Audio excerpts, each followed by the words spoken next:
မင်္ဂလာပါရှင်။လက်ရှိ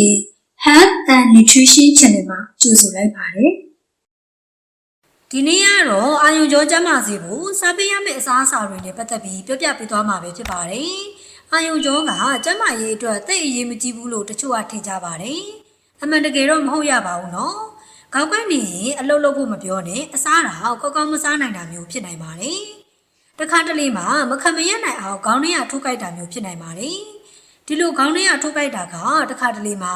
အာယုံကြောအားနည်းနေတာကြောင့်ဖြစ်နိုင်ပါတယ်။ဒီပြဿနာတွေကကင်းဝေးစေဖို့အစားအသောက်တွေကနေတစ်စိကာကွယ်လို့ရပါတယ်။အာယုံကြောစနစ်ကျန်းမာစေဖို့ဒီဓာတ်တွေလိုအပ်ပါတယ်။ဗီတာမင် B1, B6, B12 ကောပါဓာတ်တွေပဲဖြစ်ပါတယ်။ဗီတာမင် B1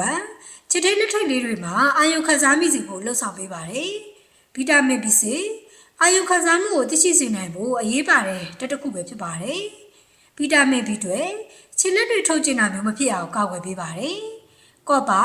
သိမြင်မှုစွမ်းရည်ကိုကောင်းမွန်စေပြီးအာယုံကြောကိုကျန်းမာစေနိုင်ပါတယ်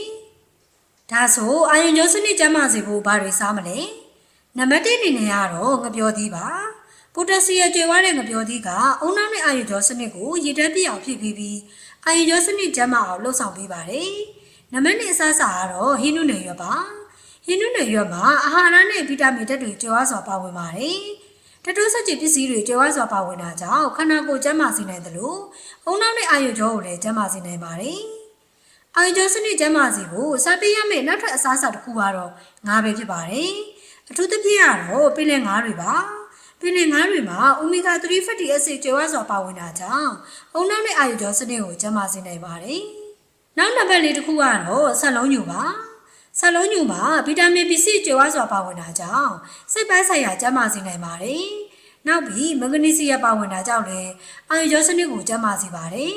။အာယုံကြောကျန်းမာစေဖို့စားပေးတဲ့နောက်ထပ်အစားအစာတစ်ခုကတော့ကြက်သွန်ဖြူပဲဖြစ်ပါတယ်။ကြက်သွန်ဖြူမှာတတိုးဆက်ကြည်အာနိသေကျွမ်းစွာပါဝင်တာကြောင့်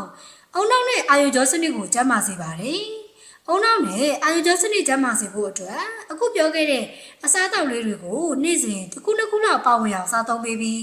အာယုံကြောကျန်းမာအောင်စောင့်ရှောက်လိုက်ပါဗီဒီယိုလေးကိုအဆုံးထိကြည့်ရှုပေးတဲ့အတွက်လည်းအားလုံးကိုကျေးဇူးတင်ပါတယ်ရှင်